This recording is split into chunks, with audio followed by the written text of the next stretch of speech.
आगे मिशन 2029 के तहत भाजपा ने हरियाणा को कांग्रेस से मुक्त करने की मुहिम छेड़ दी है। भाजपा चुनाव प्रबंधन प्रकोष्ठ के प्रदेश संयोजक विशाल सेठ ने बताया कि मुख्यमंत्री नायब सिंह सैनी 14 अगस्त को पूर्व मुख्यमंत्री भूपेंद्र सिंह हुड्डा के गढ़ से हरियाणा को कांग्रेस से मुक्त करने का अभियान शुरू कर देंगे और 15 अगस्त को रोहतक में ही तिरंगा फहराएंगे। उन्होंने बताया कि विधानसभा चुनाव में भाजपा 90 में से जिन 42 सीटों पर चुनाव हार गई थी, उन सीटों पर भाजपा का फोकस रहेगा और वहां बीजेपी विधायकों की ड्यूटी अभी से लगा दी गई है। भाजपा अभी से आगामी विधानसभा चुनाव की तैयारियों में क्यों जुट गई है, इसके पीछे क्या कारण है, इस बारे में भाजपा चुनाव प्रबंधन प्रकोष्ठ के प्रदेश संयोजक विशाल सेठ से खास बातचीत की चंडीगढ़ से टोटल टीवी के एसोसिएट एडिटर अनिल कुमार ने। भाजपा आगामी विधानसभा चुनाव की तैयारियों में अभी से जुट गई है, इसके पीछे क्या कारण है, इस मेरे साथ हैं भाजपा चुनाव प्रबंधन प्रकोष्ठ के प्रदेश संयोजक विशाल सेठ। इनसे जानते हैं कि भाजपा अभी से चुनाव की तैयारियों में क्यों जुट गई है। देखिए, भारतीय जनता पार्टी ने एक मिशन लिया है जिस प्रकार से पूरे भारत से कांग्रेस को भगाना है, कांग्रेस मुक्त हिंदुस्तान जैसे बनाना है। और उसकी प्रदेश स्तर के ऊपर, वो लोकसभा के लिए था, अब प्रदेश स्तर के ऊपर विधानसभा में हरियाणा विधानसभा को भी कांग्रेस मुक्त करने का एक लक्ष्य भाजपा ने निर्धारित किया है।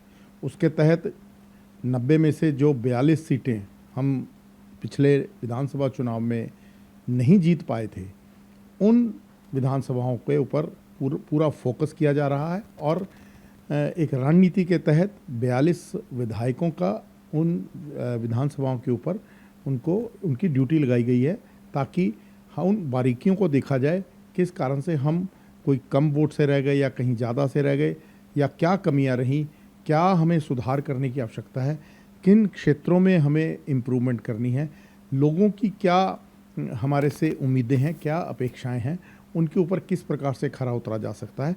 उन सब बातों का समावेश करके एक रणनीति तय की जाए, ताकि आगामी 2029 के अंदर हमारा हरियाणा कांग्रेस मुक्त हो जाए। सेठ जी, मुख्यमंत्री भी कहीं से प्रचार कर रहे हैं, अगर कर रहे हैं तो किस क्षेत्र से कर रहे हैं?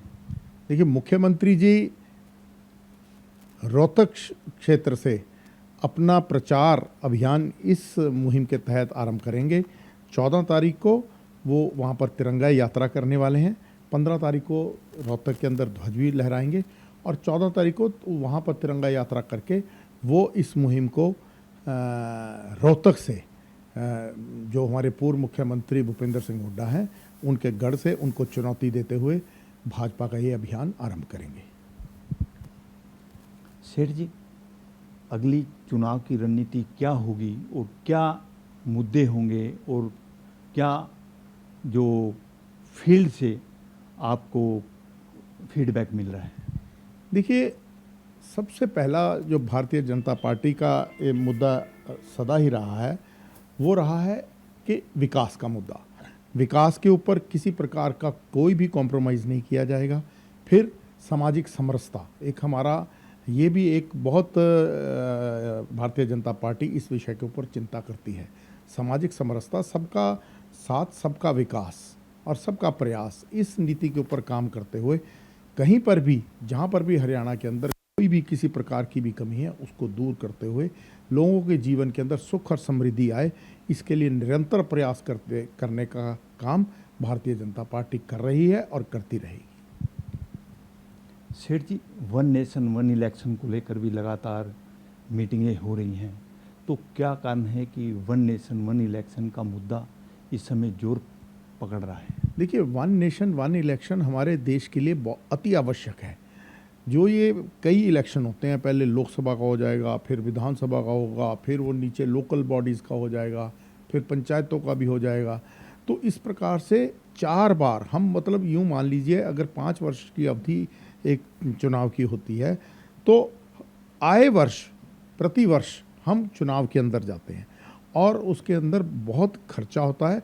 वो खर्चा जनता के विकास के लिए और जनता के जीवन स्तर को बढ़ाने के लिए उसका उपयोग किया जा सकता है। ये भारतीय जनता पार्टी का मानना है कि यदि हम वन नेशन वन इलेक्शन के ऊपर आ जाएं, तो बहुत तेज़ी से भारतीय जनता पार्टी के विकास के लिए जो धन इसके अंदर चुनाव के अंदर खर्च होता है वो सारा और वो पैसा जनता के विकास के लिए होगा। ये थे मेरे साथ भाजपा चुनाव प्रबंधन प्रकोष्ठ के प्रदेश संयोजक विशाल सेठ। इन्होंने बताया कि भाजपा ने अभी से आगामी विधानसभा चुनाव की तैयारियां शुरू कर दी हैं और इसके साथ साथ इन्होंने ये भी बताया कि अब हरियाणा को कांग्रेस से मुक्त करना है। Anil Kumar, total news, Chandigarh.